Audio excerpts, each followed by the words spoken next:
This Good Morning Northwest morning sprint is brought to you by Bill's Heating and Air Conditioning.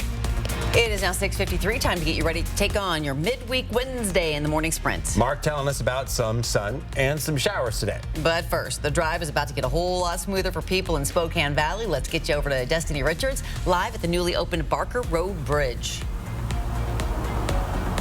We've been showing you the new Barker Road overpass this morning. There's a new Barker Trent roundabout, and here going south of Trent is the new bridge. People have been taking it all morning south towards East Garland Lane, and now that this is open, you no longer have to wait for the trains, go over the train tracks here in Spokane Valley, in this area at least. But just keep in mind that the Flora Road pass over the railroad tracks is closing as a result of the completion of this bridge project. You can go to kxly.com for more information. EWU campus police are investigating racist vandalism on campus. Members of the Black Student Union found racial slurs on a mirror at the campus dance studio last week. Black Student Union President Sierra Alexander says after a normal day practicing at the campus dance studio, she found racist graffiti, the N-word, and the F-word on a mirror. She immediately reported it to the campus police department. The university says it's working on a plan right now that would involve more cameras and other safety measures. Police are asking the public to contact the department with any tips.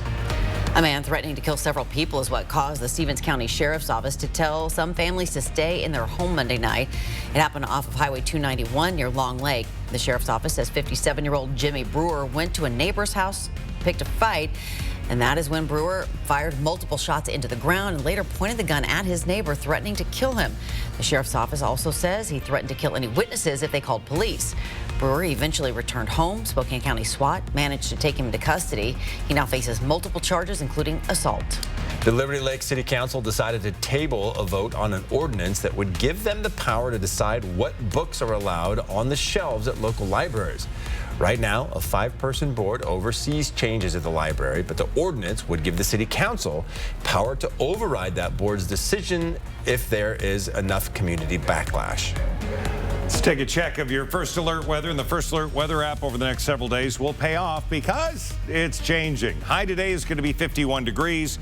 We're going to see a continuation of increased cloud cover and afternoon showers starting as early as noon, taking us through the afternoon with, again, a mild dinner time. Over the next 12 hours, we will see that possibility of scattered showers. 51 for the high today, but mid to upper 40s throughout much of the afternoon. Well, a Washington bill that prevents previous juvenile convictions from being automatically used in adult court is now one step closer to becoming law.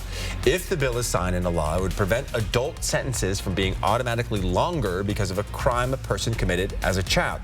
It's important to note there are a few exceptions here for crimes like murder and felony sexual offenses.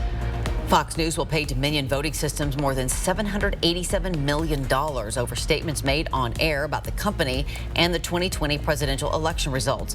While that case is now over, Fox News is still facing a second major defamation lawsuit from Smartmatic.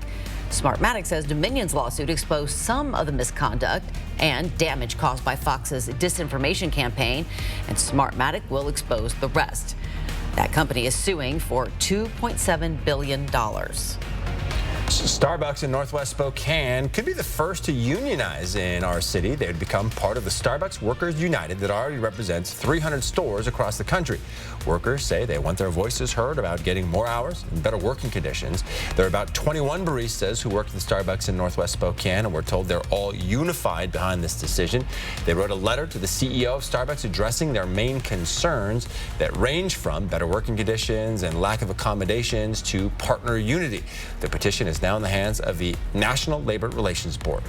A new Chipotle restaurant is opening in North Spokane tomorrow. The location was the previous home of Fatburger next to the Starbucks at 1706 West Francis Avenue.